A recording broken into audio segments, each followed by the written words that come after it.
They always want you to, you know what these rappers, all these singers, all these big rappers y'all look up to? They always tell you what the good part about, but they never tell you what the bad part. And that's crazy, man. Yeah, they got all this money, but they dealing with emo spirits. They dealing with killing themselves. They dealing with, man, come on, man. Cyrus Dunn finally snapped. The pressure tied to Diddy completely shattered him.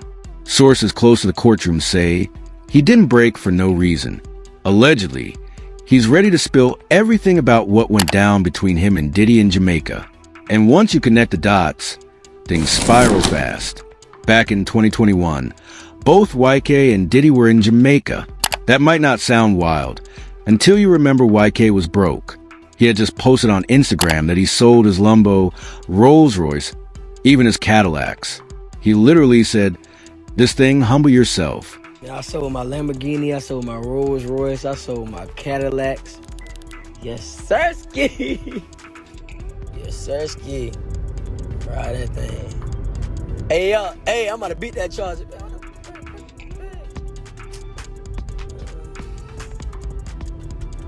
Don't lie. This thing gonna be yourself.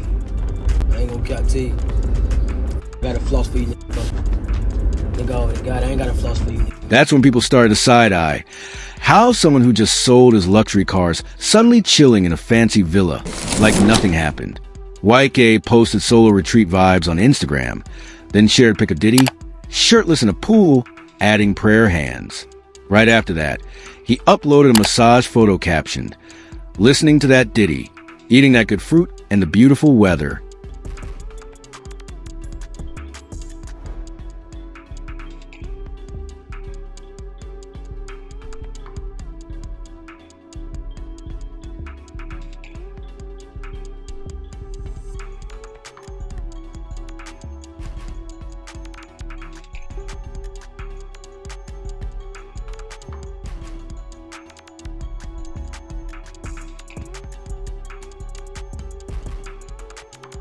Yeah, good fruit, right? To make things even weirder, YK later posted a photo leaning over a fruit tray, full model pose, and fans are convinced Diddy was the one snapping the pic.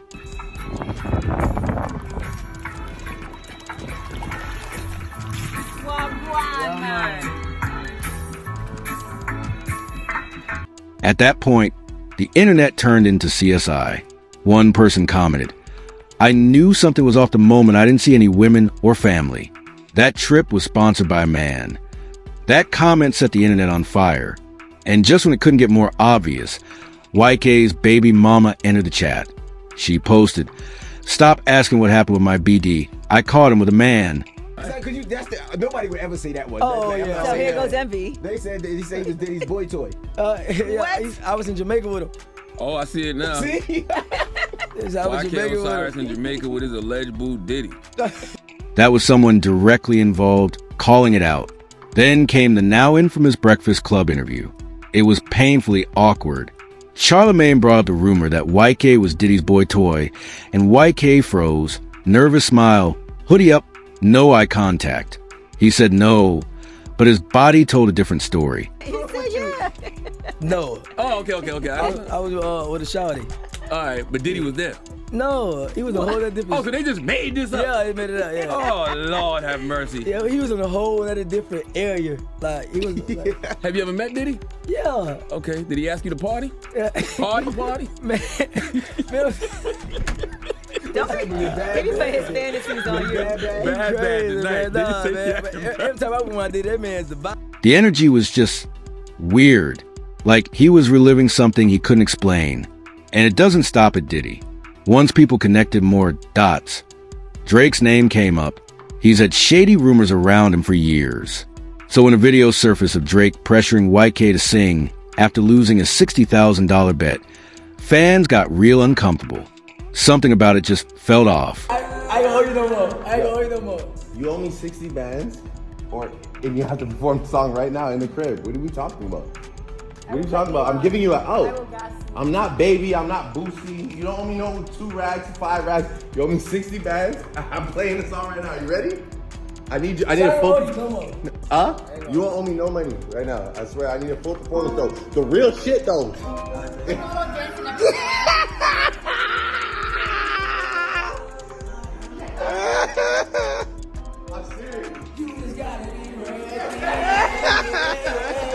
Later, when asked, Drake shrugged it off, saying it was just love between brothers. But the vibe still didn't sit right. Remember with Drake? Remember you had to sing for Drake? Nah, but Drake my brother though. Like that's my boy. So it's like when we bet and gamble, like it's really ain't about no money. It's really about this fun. Like we bet $100,000. But we like it's like really like brother love. Like, you know, that's my. Then another video popped up. YK doing sit-ups on Drake's private jet, visibly uncomfortable. Not like goofing around, more like he didn't have a choice. You struggling? You struggling? One comment read, "That's a humiliation ritual. There's stuff going on off camera we don't even know about." Another said, "They got him doing crazy stuff." And honestly, it's hard to argue. YK always seems caught in moments where he's being clowned, embarrassed, or forced into uncomfortable situations. And it didn't stop. Drake even posted YK's new haircut, styled like the Certified Lover Boy cover.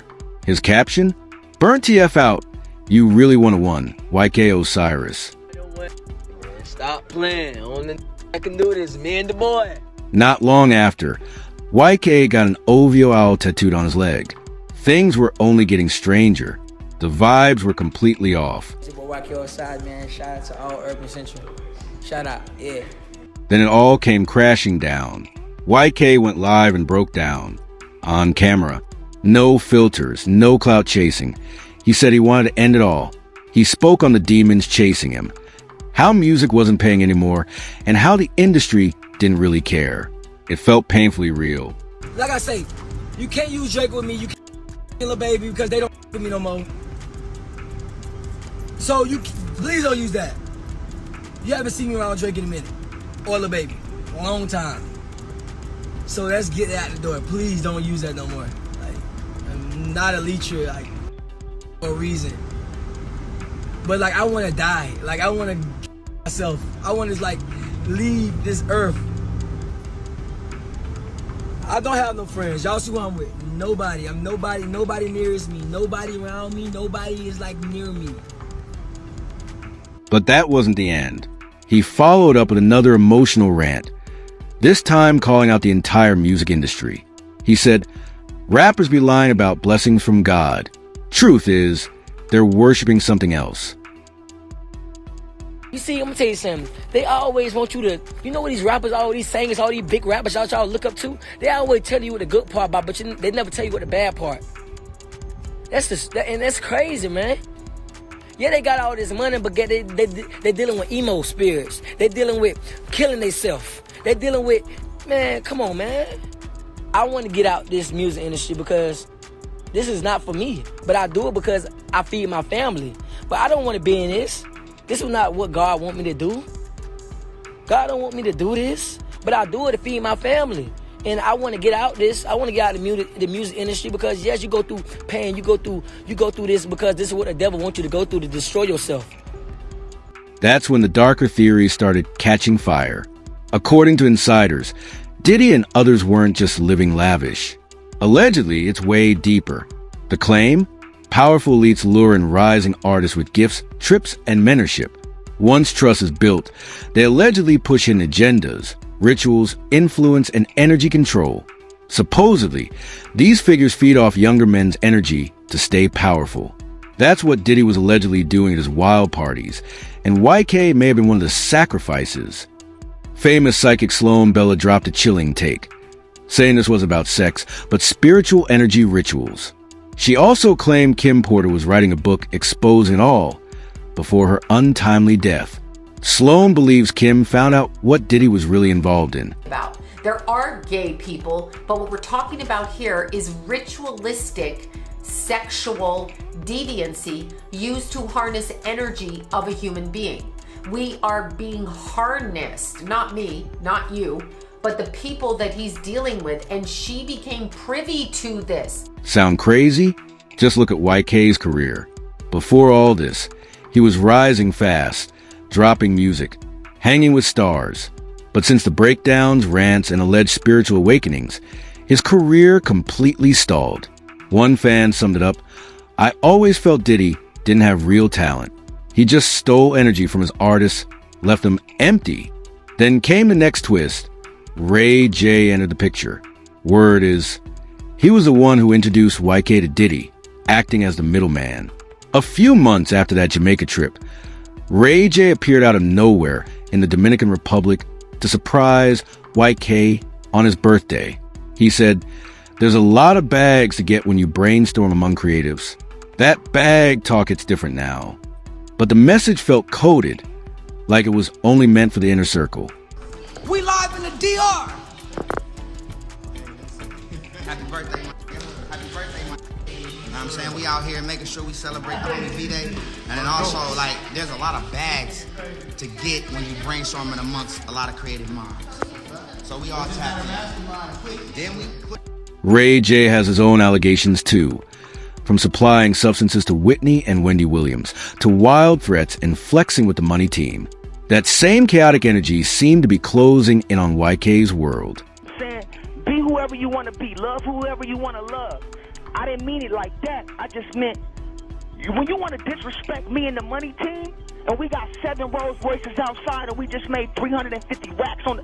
Don't disrespect me. I'm going to smack you up again, fool. All right, so Ray J, that's all let's I'm saying. Just saying Ray J got beat up. In the face, man. So you punched Fab in the face? One time. Hey. But this time, it felt deeply personal. Not just emotional or financial damage, but spiritual. From mystery Jamaica trips to tattoos of another man to breakdowns on live. This wasn't about clout. It looked like a young artist trapped in a machine designed to use him and toss him aside. Now that Diddy's empire is falling, insiders say YK Osiris is finally ready to speak. Sources claim he has receipts, texts, audio, and contracts showing just how deep it goes. With the empire collapsing, he's not the only one preparing to talk. But the real question is, how much does he know? And will he survive long enough to expose it all? One person commented, "He's too vulnerable, that's why they chose him." Another said, "YK didn't look right in the DR with Ray J. The energy was off." Ray J barely acknowledged him. But the guys standing behind Ray J got all the spotlight, like YK was just the industry's punchline. And suddenly, everything starts to click. Got thoughts? We know you do. Sound off in the comments. If you're here for the truth they don't want you to hear, hit that like, smash subscribe, and jump into the next video already waiting for why.